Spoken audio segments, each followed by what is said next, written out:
মানুষ যখন ঘুমে যায়, মানুষের দু চক্ষু বন্ধ হয়ে যায়, মানুষের অন্তর ঘুমিয়ে যায়, মানুষের মেধা ঘুমে যায়, মানুষের ওযু নষ্ট হয়ে যায়। ঠিক কিনা বলেন? ঘুমালে ওযু নষ্ট হয় না? নষ্ট হয়ে যায়। কিন্তু আমার নবীজি ঘুমাইলে শুধুমাত্র দুই চোখ বন্ধ হয়ে যায়। নবী ঘুমাইলে নবীর অন্তর ঘুমায় না। আমার নবীজি ঘুমাইলে নবীজির মাথা ঘুমায় না, মেধা ঘুমায় না।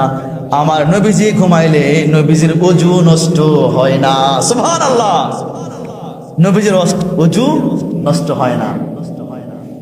এর দলিল হচ্ছে বুখারী শরীফের মধ্যে এসেছে, হযরত আয়েশা সিদ্দিকা রাদিয়াল্লাহু তাআলা আনহা তিনি বলেছেন যে আমার নবীজি যখন ঘুমাইতেন তখন হযরত জিবরাইল মিকাইল তারা ওহী নিয়ে আসতো আমার নবীর কাছে।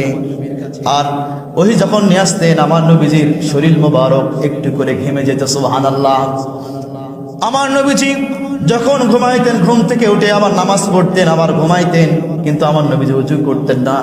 এর কারণ হচ্ছে সাধারণ মানুষের ঘুম আর আমার নবীর ঘুম এক নয়। সুবহানাল্লাহ।